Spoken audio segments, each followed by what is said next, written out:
this is Trinesha Cottrell, and today I wanted to talk about Rise Up. Yes, there is a song called Rise Up, and it's so weird. Sorry. This is so weird to me because I never wear makeup. So usually I'll do like a little like mascara, some eyeshadow, and that's it. And so when you see me, you're gonna be like, you look completely different. What is it? It's because I have on like literally makeup. Like my whole face is makeup. Did. And so that's why it looks a little different. And of course, I got this thing going on. And so tomorrow my hair might not look like that. It might look like it's natural. I don't know. I'm probably gonna wear a ball because I'm going into the office. So I usually just pull my hair into a ball then. So it's probably gonna be like that. And so what made me want to call this Rise Up is first off, let me shout out the song first because this song is so cool. Like every time I listen to it, it's like, oh, okay. I start getting into it and it really does make me think about all of the things that we're going through in our life and how God kind of puts some gifts on us. And sometimes he's just waiting for us to rise up. He's waiting for us to break out of the tomb, waiting for us to listen to his voice and rise to the occasion, to rise to our whatever our purpose is. And so the song Rise Up is by Cain. If you don't know who that is, it's a gospel group. And the song is like that. And so their favorite song of mine though is oh my goodness, am I gonna be able to remember what it's called in this video? No, but it's called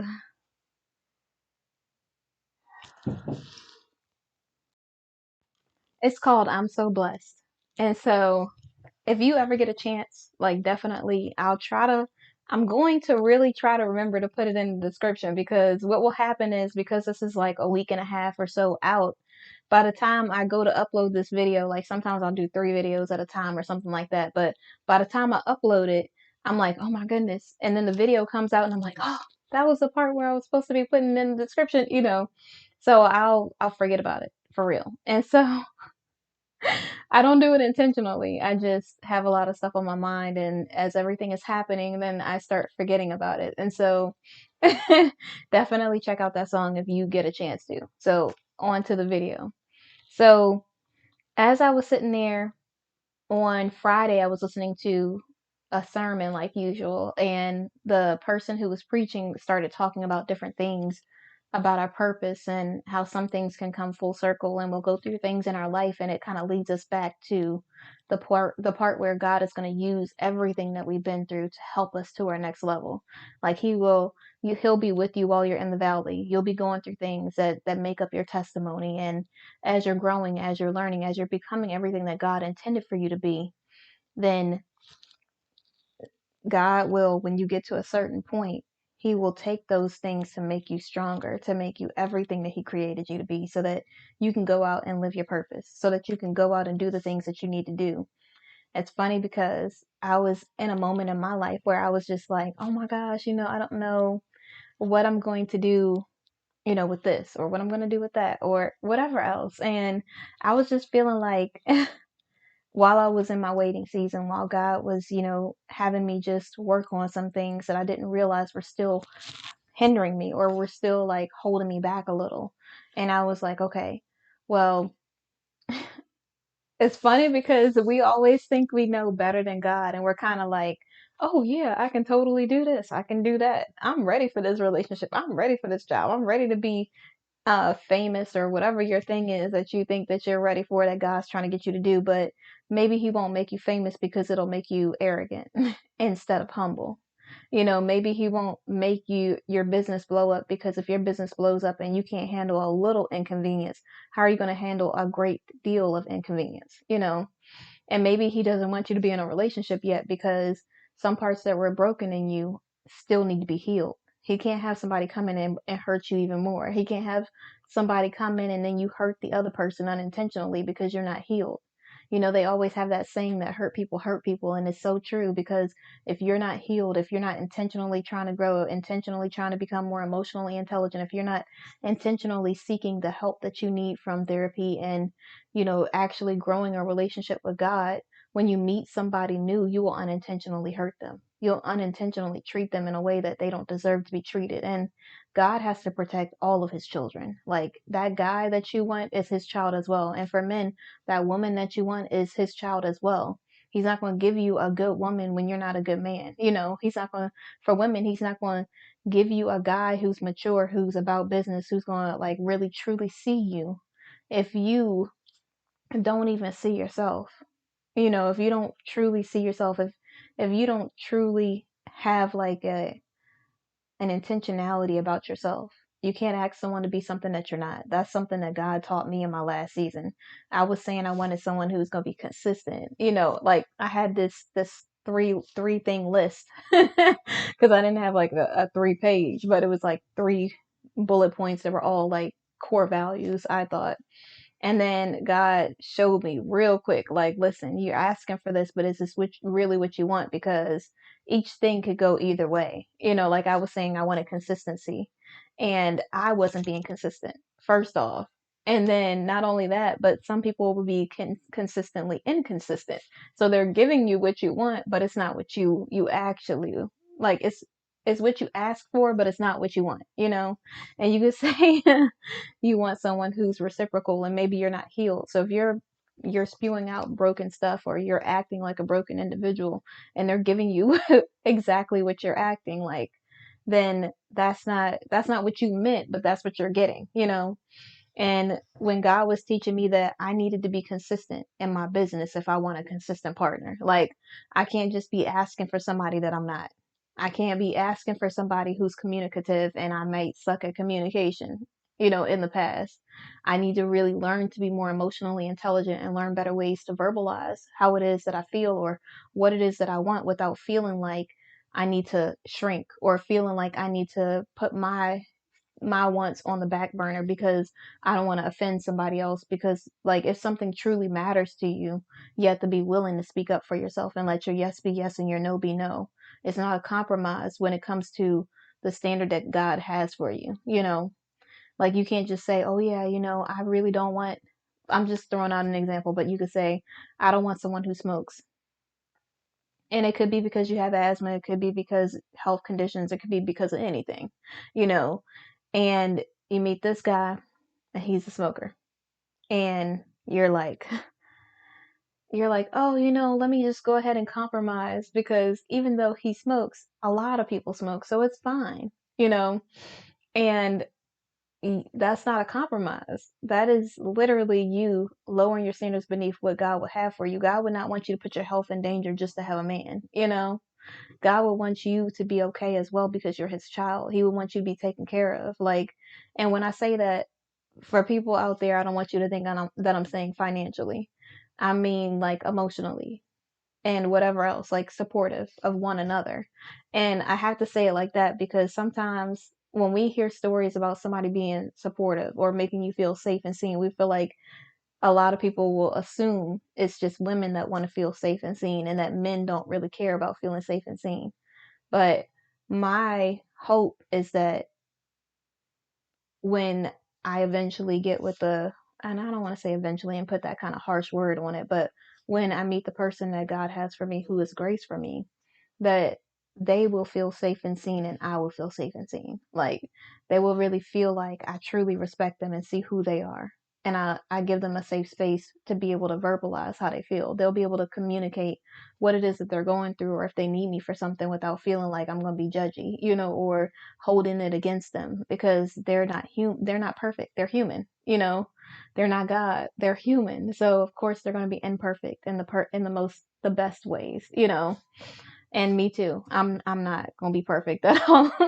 I have a lot of flaws, and so I say that as like a laughing matter, but but seriously, no person is ever gonna be perfect. And so even though like I'm on here and I like helping people, and there are a lot of good qualities about me, there are also some things that are not the best. Like I know I struggle in certain areas, and I still work on those areas, like cynicism is something that I've just recently gotten rid of.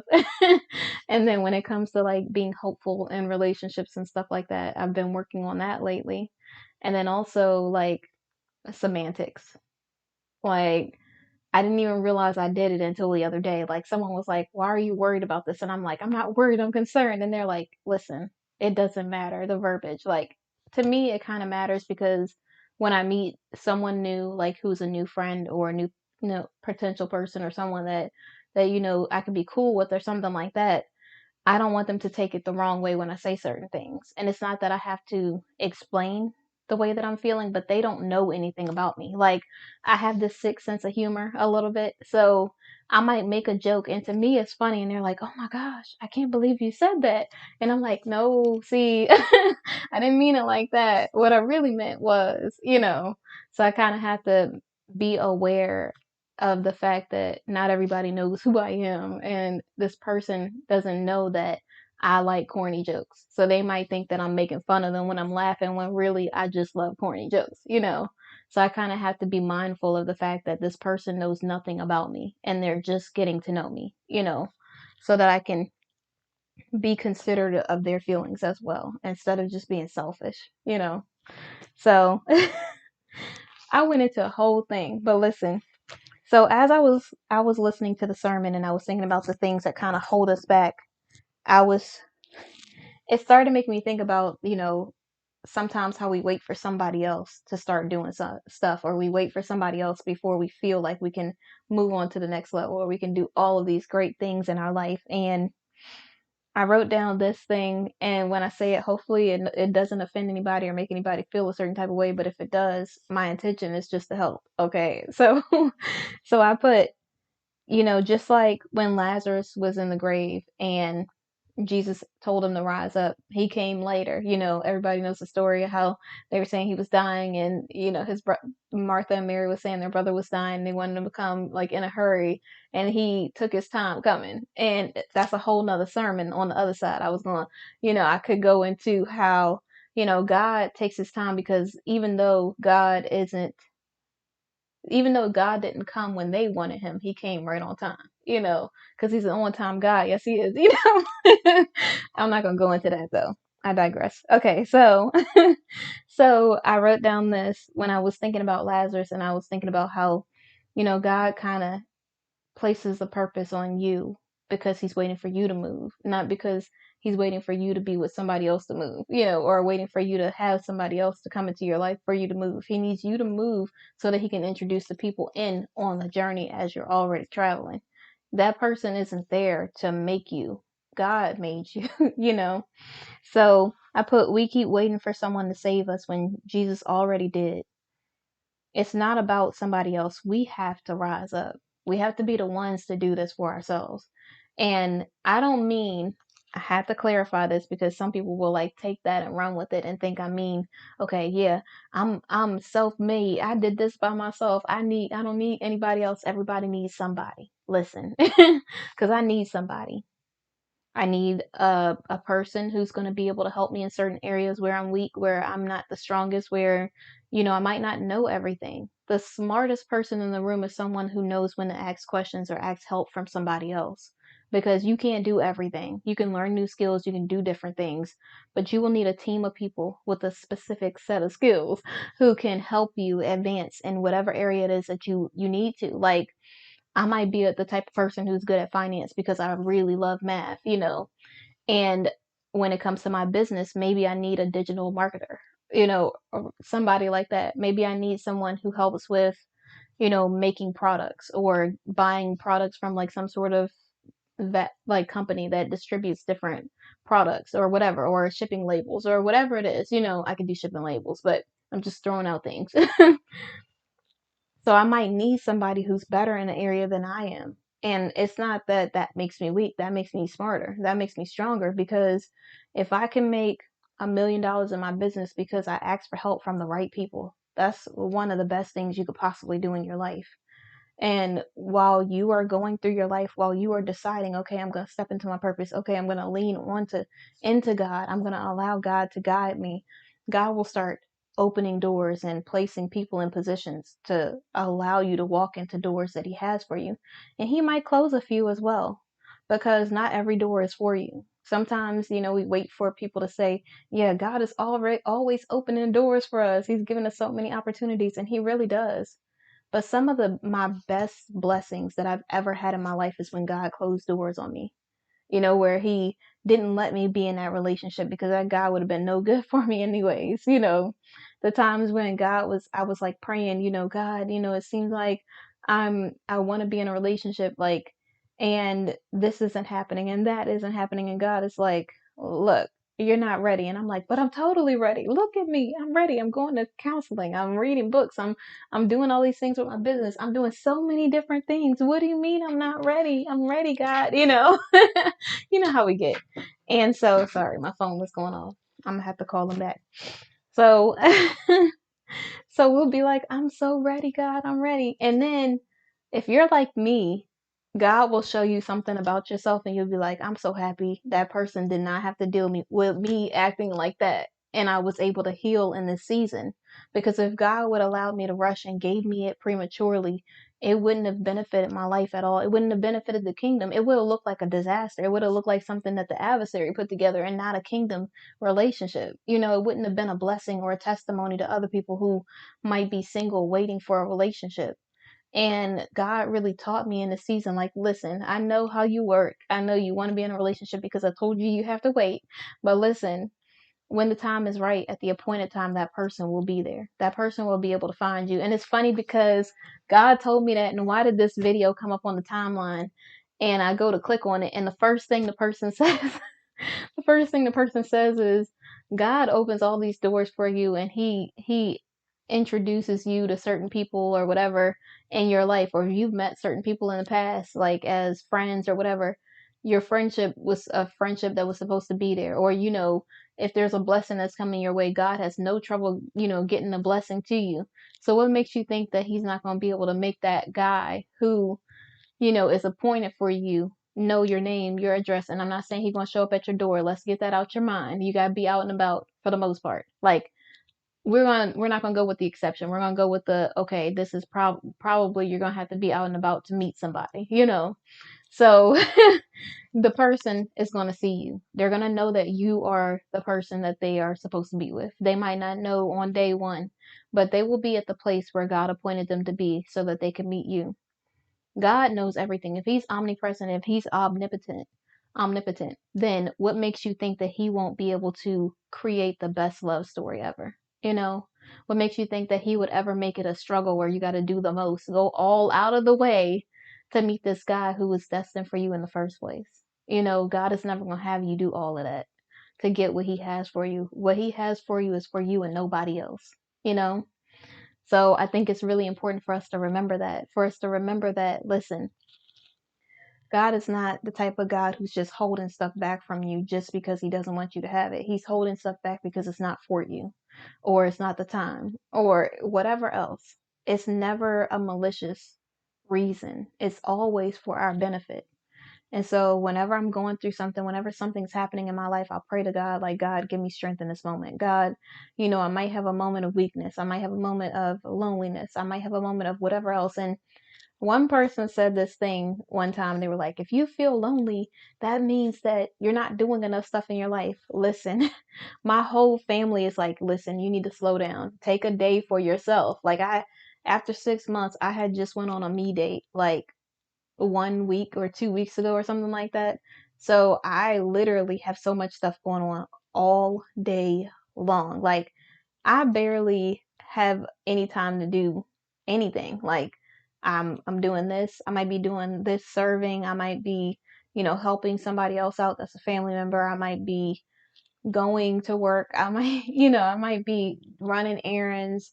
I'm always doing something. I'm working on strategies for my business. I'm creating a new store. I'm creating new products. I'm using e-commerce or going online, doing drop shipping, whatever else. Like, I'm always doing something. And so when I heard that, I was like, oh, okay, like, that's so not true. Like, my mind is so over analytical. So when I'm processing things, sometimes I process them super fast. And it's like, okay, now what? Okay, now what? So I gotta always constantly be on the move so I can try to keep my mind distracted so that I don't focus on other things. And so I will be there and I'll be like, oh my gosh, I'm doing this, I'm doing that. And I could literally be in the middle of work, and not at work, but like I could be doing my business, and I'll be like, okay, I gotta upload this thing. Let me do this for the business. And in the middle of nowhere, I have a moment like a week of weakness, or a moment like where I'll feel like, oh, it would be nice to have somebody at this moment. And it's not that I saw somebody in a relationship. It's not like it's never any like realistic reason why I feel that way. It's just so random. And then I'm like, okay, well, I mean, that's so me. It would be random. That just makes sense. And so and then I'll be out and about and I'll see people, and usually that just makes me happy and hopeful. Like when I see people in relationships, I don't know what's going on behind closed doors. Let me say that first. But whenever I see them, I'm like, oh, I'll pray over the relationship. I'm like, I just want them to have peace in their life and joy, and just know like the love of God, and really appreciate each other and respect one another. That's what my main prayer is for me, mainly everyone. And I just smile, and it kind of makes me feel like, okay, that's going to be me. I don't say that's going to be me one day, because let me tell you one thing that I say to myself. I don't want anybody else's relationship. And people will look at me weird, and they'll be like, oh, you don't want this person's relationship? And I'll see people, they'll say stuff like, oh, relationship goals. Listen, that's not my goal. My goal is God's goal for me. I want that kingdom spouse that God promised me. I don't want anybody else's man. I don't want anybody else's situation, because it's not going to work for me. I'm not graced for that. Like that person might be okay only seeing their husband once a year. I'm not that type of woman, Like if I truly am interested in someone, I'm not gonna have to be with them all the time. But once a year is not. That's not. I'm not. I'm not strong enough. I'm not graced for that. So that woman who's with that man that she sees once a year, she is graced for that man, because it takes a certain type of woman to be able to deal with that. Or to be able to handle that, because I would be so like I would be missing the person. I really would. And I could sit here and, there's a lot of women that would be like, oh no, I would be totally fine. I don't care. I got my own thing going on. Yeah, I got my own thing going on and I'm super busy. But that doesn't mean I would never want to see the person out of 365 days. I see them one day. Like, no, I don't, mm, I don't know. That, I just can't see waiting that long to be with somebody. And I don't say long like that. I'm saying it like I've been waiting for years. Like I just got healed. I just started feeling like I was really healed, ready for a relationship like a month ago. And I'm like, I've been waiting so long, a whole month. I always be doing the most, but yeah. And so like I can't see me going through that and then being like, oh yeah, once a year is fine. Like I would want to be like FaceTiming or something. Like I just want to look into your beautiful eyes. And I just imagine this person has beautiful eyes. They could have regular eyes. I don't know. But, you know. Anyways, that is so besides the point. But yes. And so I just think it's so important for us to let God guide our lives. Like release control. Of course, I got my necklace on again today because I need that constant reminder every single day, like every single day. You don't even understand, because I really do just, whew, sometimes I'll be like, God, sometimes this is gonna be so funny, and I don't mean this in real life, but I'll have a moment and when I start thinking of rushing through life, when I start thinking of how, it just seems like maybe God this, or maybe you didn't think, or you forgot about me. And I know that God didn't forget about me. He knows every hair on our head. There's no way. He knows he created me. He knew me before I was formed in my mother's womb. Like he knows everything about me. He didn't forget about any of us. Okay. So when I say that, don't take that to heart. And so I have a moment where I'll be waiting or something. And in the last month, I know people are like, wow, in the last month you've been acting like this. You've been really showing your behind. Like, oh my gosh. If I think of God as like that old school parent who's like, you acting like I didn't raise you better than that. And so yeah, but I have a moment and I'll immediately start thinking about Medea. Like yeah, I'll start thinking about Medea, something that Medea said in the past, and it's like Oh my gosh, that I really had to take it that seriously. Like take it there though. But yeah. Mm-mm-mm. So in your life, just wait on God. Just be obedient to what it is that He's telling you to do, because sometimes we just get beside ourselves and we're just like, I really want to do all of these things, right now. And God has really been showing me, like, stop trying to take things into your own hands. Stop trying to do the most when you think it's relevant for you to do the most. Do it when I'm telling you, giving you direction and guiding your footsteps to do something. Like I would be hustling and bustling, doing so many things. That's why you saw me say that so much in all these past videos, is because I was one of those people. I was literally doing the most and getting nowhere. Like constantly busy, always doing a bunch of stuff that really amounted to nothing. Because if you know, like I know, like you, like wearing yourself down and exhausting yourself is nothing compared to one day or one moment that God just is like, go there, do this, open the doors, and then in 1 week, your whole life changed, and you've been working 3 years trying to get to that same goal. But with God, it only took 1 week. Like, that's how God works.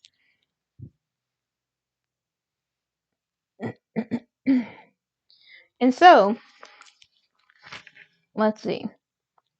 I had some notes on here. I really don't want to go back through it and then make it into a whole thing and everything else.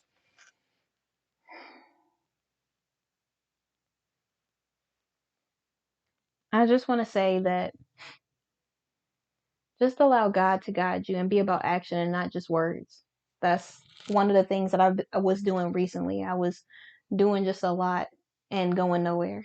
And God would say, get up at this time. God would say, do this thing. And I'd be like, okay, well, it doesn't make any sense for me to do this thing that God told me to do, this product that God told me to make, this idea that God gave me. And I'm like, it might not make sense to me because I haven't been, I haven't moved anywhere else in my business. I haven't done this thing in my business. I haven't done that thing in my business. But if God is telling you to do something and He puts it on your heart, He gives you an idea, go for it. Like, I just, honestly, I haven't been jumping. I haven't been really going for it. I've been like walking cautiously into all of the things that God's been telling me to do. And it's not that I'm afraid. Like, I don't feel afraid. I just feel like I have like this,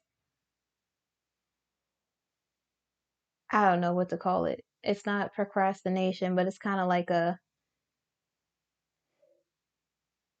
you're just sitting there and you want to move, but you just feel like you just are stuck. You can't do anything, like it's just analysis paralysis is what it is. That's what I end up getting because I'm over analytical. And so I'll be thinking about stuff and I'll get ready to do something and I'm just constantly thinking about it and thinking about it. And God's like, what are you doing? You're wasting time. You're wasting precious time. You need to get up and go now. You need to get up and pray now. You need to get up and do the things that you need to do now. Stop waiting. What are you, like, you don't even know how much time you have. Why are you wasting your last days? Why are you wasting your last month, your last week, your last years doing nothing? And then you keep sitting in the same situation, looking around, thinking, why isn't your business growing? Why aren't you doing this? Why aren't you doing that? Maybe God hasn't given you some of the things because you haven't used what you already have yet, what He's already blessed you with. Like, for example, so this is funny. I actually did do this, but I didn't get the product. So I wanted to get this thing so I could start recording on my phone because the video is way better than this one. Like, is the phone is actually made to make videos, like the one that I have. And so instead of me utilizing the device that I have been using this for ever since I started creating the first video. And the ones that I uploaded on my phone, I haven't uploaded into the computer at all. Every time I go to upload it, it says it cannot, it isn't cohesive. And so I'm like, oh my goodness. So the other day I was like, you know what, I'm gonna do a video on my phone. I had this cute little backdrop. I did it in another area of the house, and I set my phone up. I had the lights going, the ring lights and everything were around. And I get ready to set up this camera. I'm setting up everything. I do this whole video. I do it in long form instead of short form, first off, which is like, oh my goodness, really? But then I was like, it's okay. We're just starting out. We got to learn from it and then grow and then become better. You got this, because I got to flip it real quick. Because the adversary will try to use that negative thought that you just had and then step right on into your life. So I don't need to be giving him a foothold. I don't need to be giving him a crack in the door. He doesn't need anything. He needs to stay out of it, because I'm trying to follow God. And so every time I start thinking of something negative, I immediately like jump right on it. No, girl, you got this. No, we got this. No, I'm going to be able to do this. This might be something that I learned from. This might seem like a failure, but it's not a failure. I'm about to flourish. Like this is not something that is going to set me back. It's a setup to progress. It's not a setback to step back, to lay down, to give up. This is everything that I need to continue to build me up so that I can be everything that God created me to be. Because there's not one successful person that hasn't failed before. So that means I'm doing something. Every time I get another opportunity, I wrote down this quote. I probably won't even be able to find it, but it went something along the lines of every time that I get an opportunity to fail is another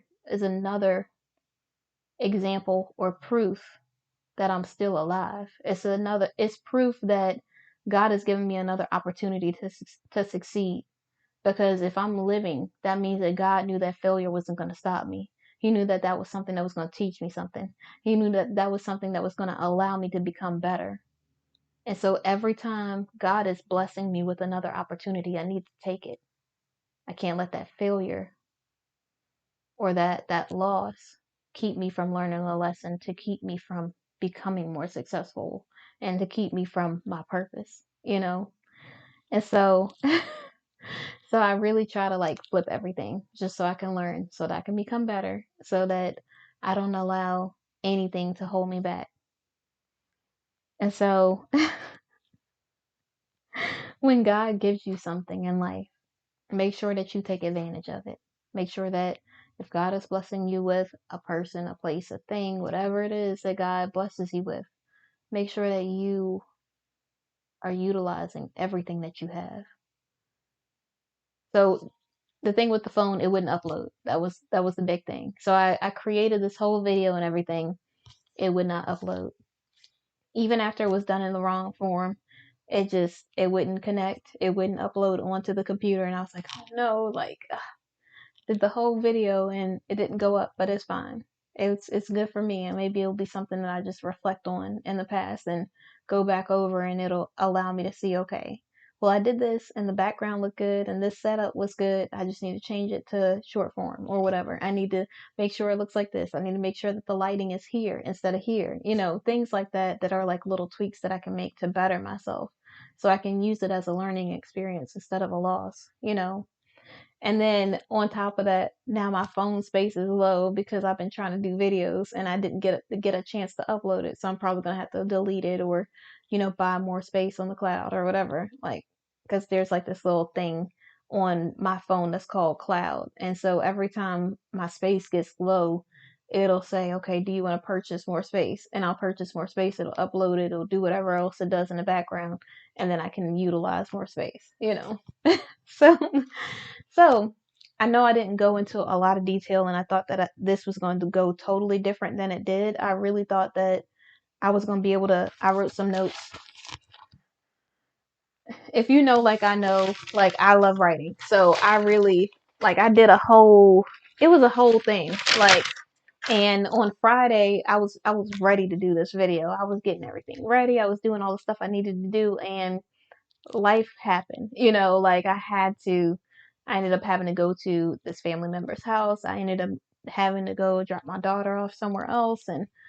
And by the time I got back home, it was late. It was so late. It was so late. I was just like, oh my gosh, because I went back to my family member's house after. So not only did I go there before, but then after I dropped my daughter off, I went back there. By the time I got home, it was real late. Usually I'll hop on a video anyways and do it, but I didn't. And I was like, okay, well, let me go ahead and go to sleep, and tomorrow, I'll do a video. And then because it was so late, I slept late. And then I got up and I exercised. I went down to the beach and I did some real hard exercises. Like I felt it today. It was bad. I mean, it was good because that means the muscles are breaking and that they're healing so that they can become stronger. Because that breaking has to take place in order for you to grow, in order for you to be more successful in whatever area it is that you're trying to grow in. See how I did that? Even exercise preaches, man. And so I really push myself. Whew. Okay. All right. See, this is how God does for real. Because, I was just talking about going to exercise, waking up with intentionality, just going for it and just putting an effort into trying to exercise to do better so that my body can grow, so that I can expand, my horizon. My body. I wanted to make sure that I was using the muscles that haven't been used before. I wanted to make sure that I was utilizing the things around me. Like I went and used the beach that's, in my neighborhood, not just went somewhere else. I used what I had.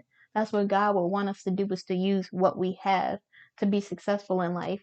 And the only way that I could become stronger is if that breaking of that muscle occurs. The breaking of the muscle, the tear in the muscle will allow it to heal. And as that muscle heals, as that break heals, the muscle gets stronger and stronger and stronger. That's why you see a lot of people that are sore after exercises.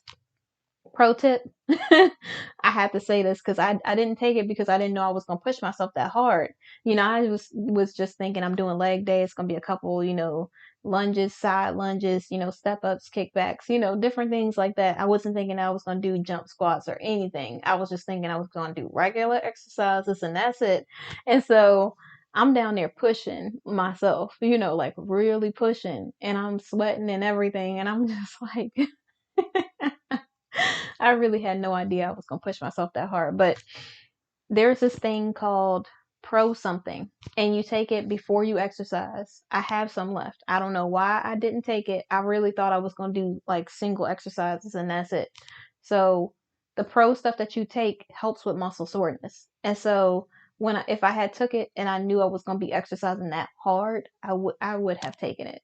And then also, there's this roll thing. It's like kind of like a hard foam thing. You roll out the kinks in your muscles on your legs and stuff. And then also another good thing is to take like a bath right after or something like that, and just in Epsom salt, and that will help relax your muscles. And even though they're healing and stuff, even though you are pushing yourself, it will allow your muscles to relax, and so it won't feel as tense. So I didn't do any of those things. Matter of fact, I did the total opposite. I just did regular shower. I didn't do the thing before the workout. I didn't roll out the muscles. I was just like, oh, I'm good. I felt fine. And I knew I pushed myself, and usually you feel sore after, but I was like, no, I'll be fine. I went to get up in the truck. I was like, oh. It was a whole thing. But yeah. So I'm not going to read this list because I didn't feel in my spirit. And I just think it's so important for us to just stay focused on God, to just stop. Don't take this offensively. Stop trying to act like you're doing the most when you're not doing anything with your life. Like, it looks cute for you to say you're always busy. It looks cute for you to always be somewhere doing something. But what are you really doing for God? Like, if God is asking you to go work on a project or start a new design for something, or he's telling you to work with a certain person or go a certain place, are you really being obedient, or are you doing what you want to do because it looks better? Because a lot of the things that God tells me to do, they don't look glamorous. They just look like obedience, and then I get blessed. It's not that God is doing it to magnify my name. He's doing it to glorify his. I'm doing all the things I'm doing to glorify God's name. And so when I start to get beside myself, when I start to do things for selfish reasons, or I do things because they look good, it's not benefiting me or the kingdom. It's really making it harder on me. It's making me more stressed out. It's adding more pressure to me than I need to have in that moment. God might squeeze you to get the best out of you or break things off of you so that he can heal that part of you. But God never intends for you to step into a battle that's not yours. He never intends for you to just step into a position that he didn't place you in, because everything your purpose is flows. Everything that God is getting out of you is so that it'll just naturally flow. You'll have everything that you need because you're being obedient. When God tells you to do like random things that seem like they don't make any sense, it's usually because he's setting you up for success. It's usually because he's setting you up for something better, because he has something on the other end of that obedience. And a lot of the times we think that it has to look a certain way. We have to be doing certain things to get the things that God is trying to give us. And God is saying, no, I just need your obedience to give you this. Like when God tells you to go to the store, you might not meet any person that's going to open any doors for you. You might just be going to the store just to be obedient to God. And when God can see that he can trust you, then he will give you a little bit more. But he's not giving it to you. It might not happen right at the store. It might not happen at this place. Like I know I've told stories in the past where I've met other people and, sometimes that will open a door for me, but that's not always the case. Sometimes God will say, stop at this place, and I'll stop there and I'm nice to people, but I don't feel like I'm benefiting anything from it. I just stopped to be obedient. And then the next week God blesses me with something, but I don't do it because I'm getting blessed. I do it because I'm being obedient. And my obedience breeds blessings. Because I'm obedient, God can see that he can trust me with more because he can trust me with a few things. You know, it's funny because I was in church today and the pastor said something similar to that. He said the scripture. He was like, if you could be obedient over a few things or whatever, a good steward over a few things, and he'll trust you with many. And it's so true. Sometimes God just wants your trust. He wants to know that it's not going to be about you, it's going to be about him. And he might tell you to do something random, to go some kind of random place, but it's because he knows that he can trust you when you do it. He knows that you're willing to be obedient even if nothing comes out of it. And there's this quote that I put on my notebook, and it's from Daniel something. I don't know exactly what part of the Bible, what chapter in the book of Daniel it is, or verse, but it says, and even if it doesn't, he's still good. That's how I'm trying to live my life. I'm trying to be about that action. I'm trying to do what God tells me to do. And even if God doesn't give me, you know, my business being super successful and world changing or something like that, even if, my testimony only helps a few people and it doesn't change the world, even if I don't end up with my kingdom spouse, God is still good, you know?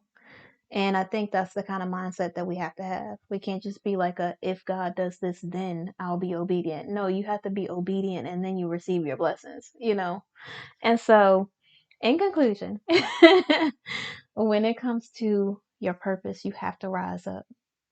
You have to get ready to cut off the grave clothes and get rid of that fear, get rid of that hesitancy, get rid of all of those things that are holding you back, because those things are trying to keep you stagnant. They're trying to stop you and stunt your growth. They're trying to make you stay in a place of drifting.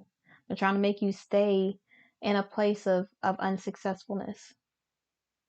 But if you're willing to break out of the tomb, to cut off the grave clothes, to get rid of that fear, get rid of anxiety, get rid of the hesitancy, get rid of the procrastination, and allow God to just work in you, you could have everything that he has for you.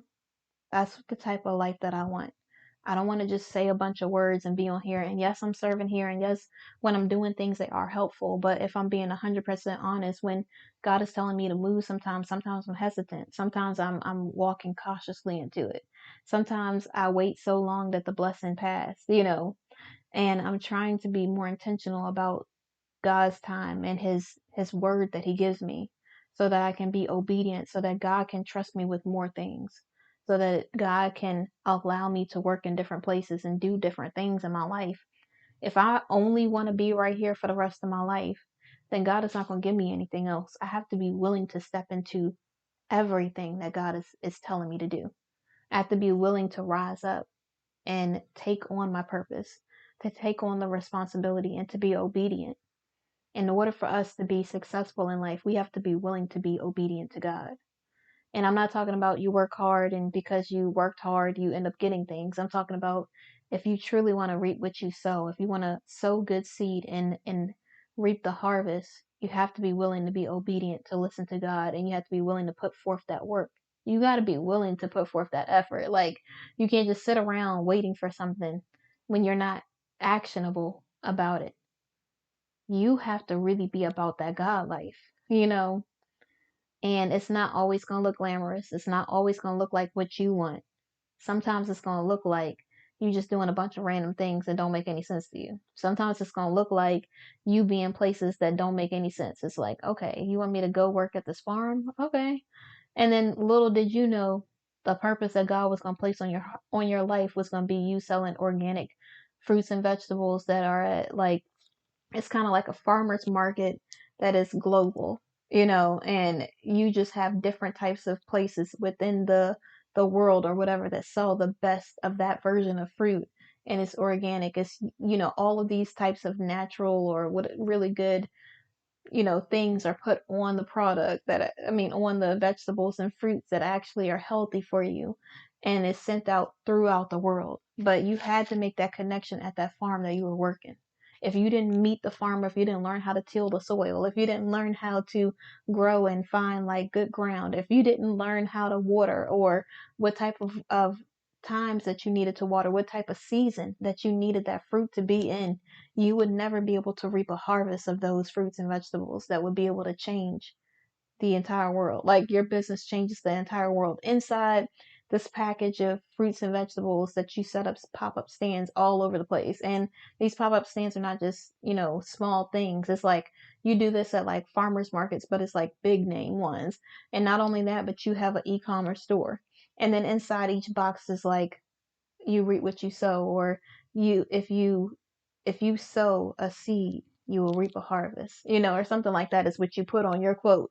And people that see it, that are religious or whatever else, or want organic fruits or vegetables, or go on a Daniel fast, or whatever their thing is, they want to reach out to you because they know that you're a good person, because they know where your heart is. They know that it's like God is sending people right to you.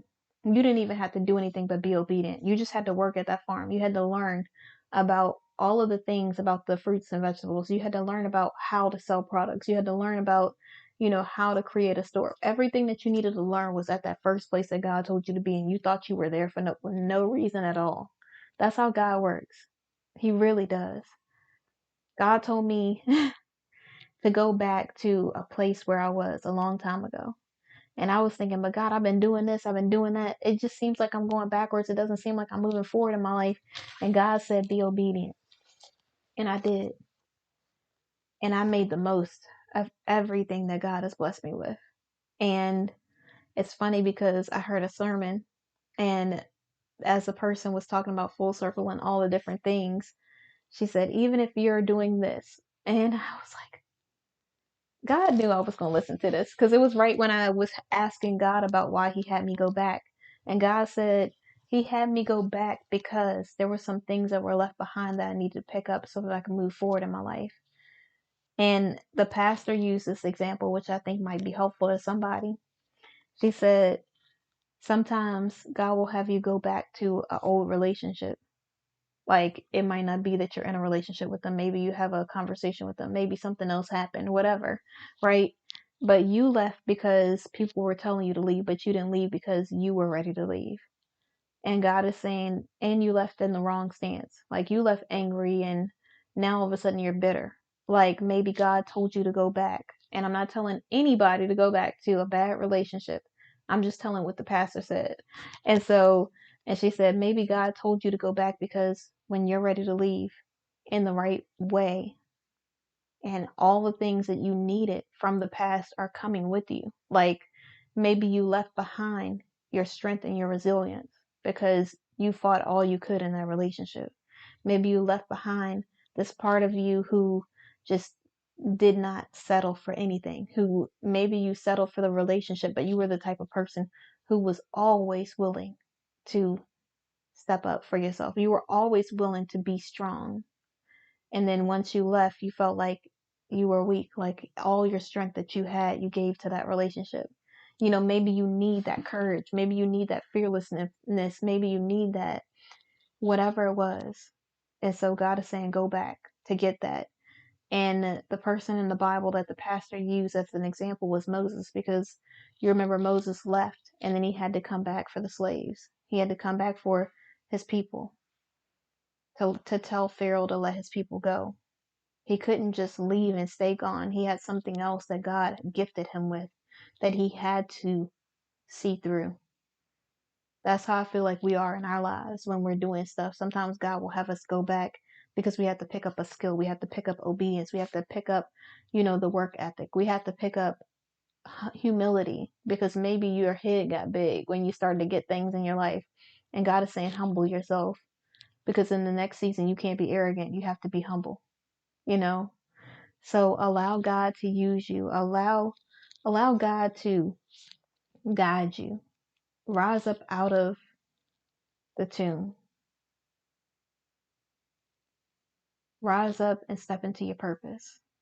Rise up and get rid of all of the things that were holding you back, and take with you all of the things that will help push you forward. Any good characteristic trait that you had that you thought that you needed to leave behind, pick it up, because you're going to need it for the next level.